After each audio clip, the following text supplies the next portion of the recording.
Film dibuka dengan memperlihatkan seorang ibu yang sedang mengendarai mobilnya dan melihat 3 papan reklame yang sepertinya memang sudah tidak terpakai. Ibu itu memikirkan sesuatu yang harus ia lakukan dengan ketiga papan reklame tersebut. Kemudian, ibu itu mendatangi kantor iklan papan reklame tersebut.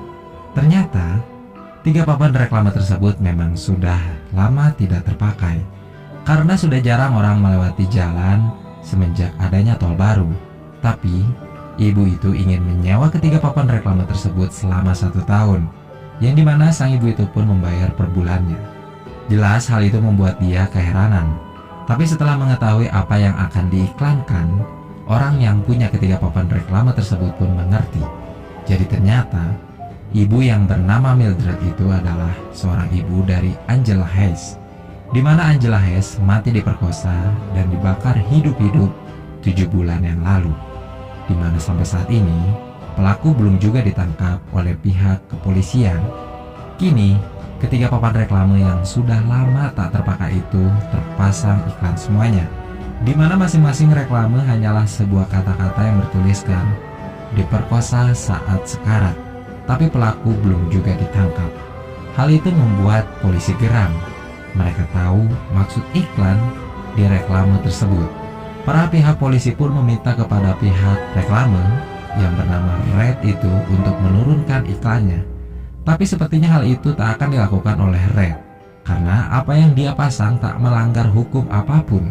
Lagi pula Mildred sudah membayar sewa reklame tersebut selama 1 bulan. Kini berita tentang ketiga papan reklame itu pun diketahui oleh jurnalis, yang langsung saja mewawancarai Mildred selaku orang yang memasang iklan di ketiga papan reklame itu. Mildred mempertanyakan pihak polisi bagaimana mungkin pelaku masih saja belum ditangkap.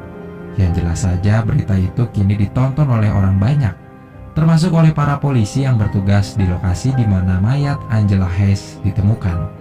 Keesokan harinya, salah satu polisi yang bernama Bill mendatangi Mildred untuk mengajaknya berbicara.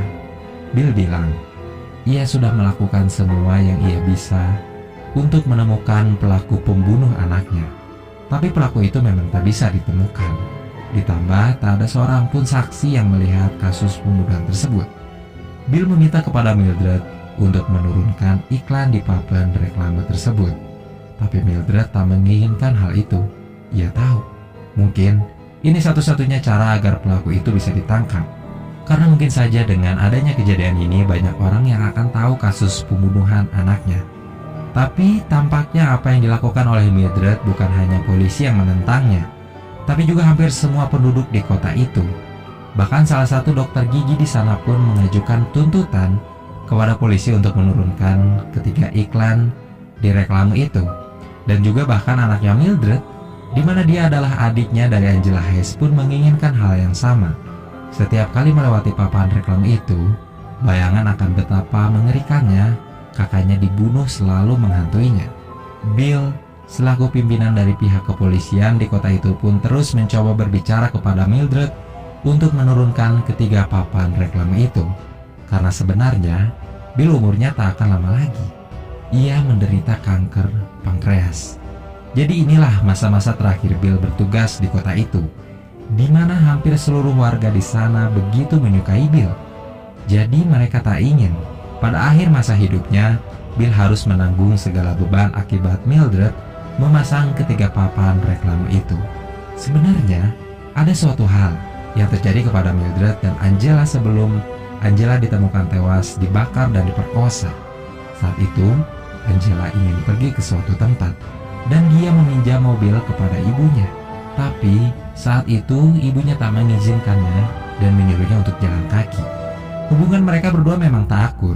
Bahkan pada saat Angela pergi dengan keadaan marah karena tak diberikan izin untuk membawa mobil, ia berteriak, "Semoga aku diperkosa di jalanan," sambil berlalu pergi. Yang ternyata hal itu memang terjadi kepadanya. Jelas saja Mildred akan terus merasa bersalah di sepanjang hidupnya. Bahkan sekarang mantan suaminya yang sudah beristri lagi dengan wanita yang lebih muda pun menginginkan agar Mildred menurunkan iklan di ketiga papan reklame itu. Karena papan reklame itu tak pernah bisa mengembalikan Angela. Sekarang anak buah Bill bahkan menahan teman Mildred di tempat ia bekerja. Dengan dalih temannya kedapatan membawa ganja. Yang jelas saja maksudnya bukanlah demikian, karena Dison selaku teman dari Bill menahan teman dari Mildred ini agar dia mau menurunkan ketiga papan reklame tersebut. Sementara itu, di tengah sakit yang dideritanya, Bill menghabiskan masa-masa terakhir di hidupnya bersama keluarga kecilnya, bermain bersama kedua anaknya dan istrinya tercinta untuk memancing dan melakukan hal apapun yang membuat kedua anak dan istrinya bahagia.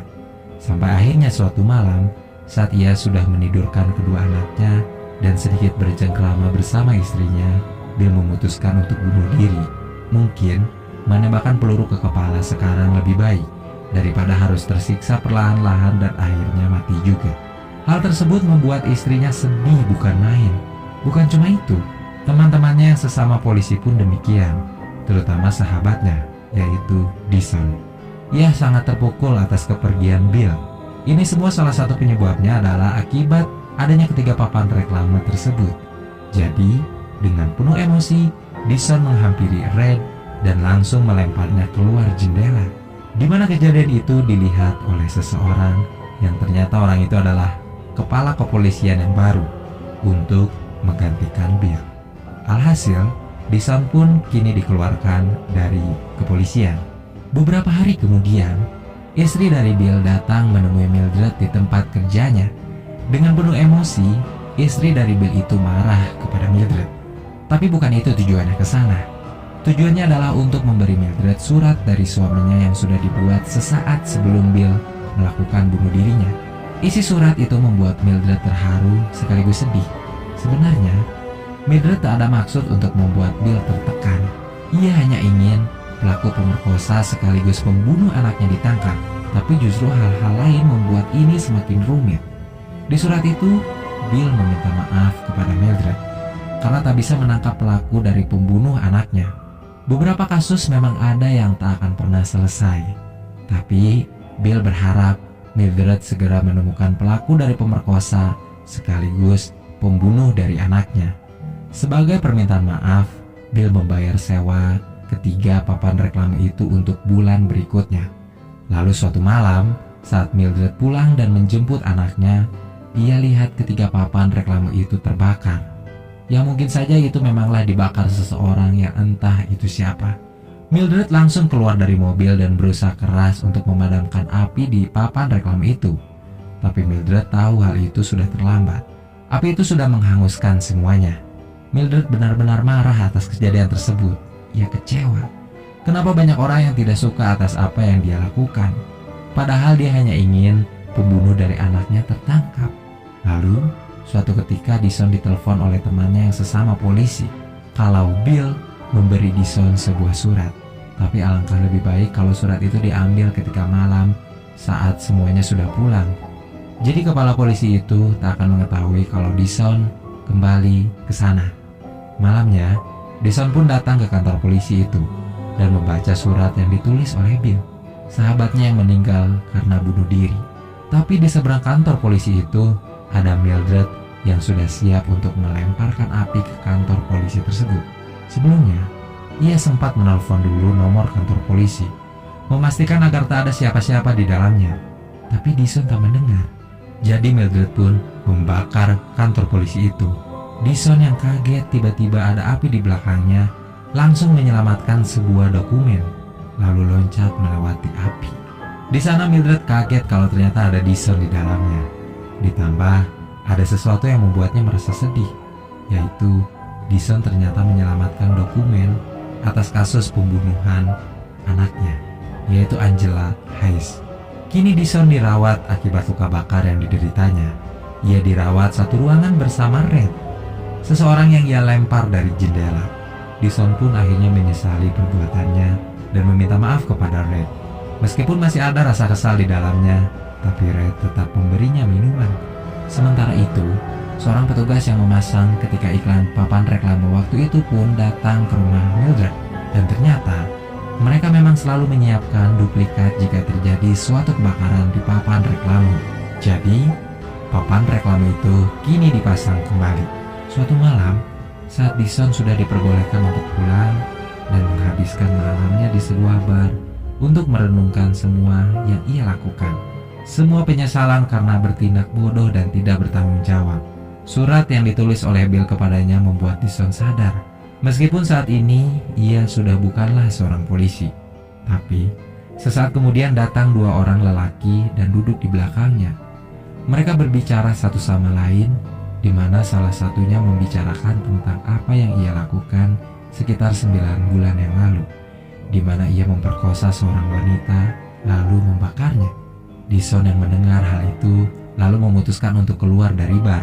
Di sana ia melihat plat nomor mobil yang dikendarai lelaki yang duduk di belakangnya tadi, lalu kembali masuk ke dalam dan langsung duduk bersama dua orang lelaki yang salah satunya berbicara tentang apa yang dia lakukan 9 bulan yang lalu. Lalu tiba-tiba Dison langsung mencakar kulit wajah dari lelaki tersebut, dan hal itu membuat Dison dipukul bertubi-tubi oleh kedua lelaki itu. Untung saja seseorang di sana memisahkan mereka, jadi Dison bisa selamat. Ia pun langsung pergi ke rumahnya dan masuk ke dalam kamar mandi, lalu mengambil kulit lelaki yang tadi ia cakar yang menempel di sela-sela kukunya. Ia masukkan ke dalam botol dan memberi nama plat nomor mobil lelaki yang ia cakar di botol tersebut. Hal itu ia lakukan untuk memastikan benar atau tidaknya kalau lelaki itu adalah pelakunya dengan menggunakan tes DNA. Keesokan harinya, Dison pun menghampiri Mildred dan memberitahu semuanya, semua yang ia sudah temukan. Tapi Dison bilang kepada Mildred untuk tidak terlalu berharap. Tapi sebenarnya juga Dison kesana bukan hanya mengucapkan hal itu. Ia kesana untuk meminta maaf kepada Mildred atas apa yang sudah ia lakukan selama ini. Kini setelah dilakukan tes DNA, ternyata lelaki itu bukanlah pelakunya. Bahkan ketika kejadian di mana Angela ditemukan, lelaki itu sedang tidak berada di negara ini. Dison seperti tak percaya karena ia yakin kalau lelaki itu adalah pelakunya. Dison pun telepon Mildred untuk memberitahu hal tersebut. Mildred kembali kecewa. Harapannya kembali pupus untuk menemukan siapa pelaku dari pembunuh dan pemerkosa anaknya. Lalu, Dison pun berbicara sesuatu kepada Mildred, sesuatu yang membuat Mildred menyetujuinya. Keesokan harinya, Dison dan Mildred berkendara bersama menuju sebuah kota tempat di mana lelaki yang Dison cakar kulit wajahnya berada. Mereka akan membunuh lelaki tersebut. Setidaknya, jikalau lelaki itu memang bukan pembunuh dan pemerkosa dari Angela, tapi lelaki itu adalah pemerkosa, bukan? Lalu, film pun selesai.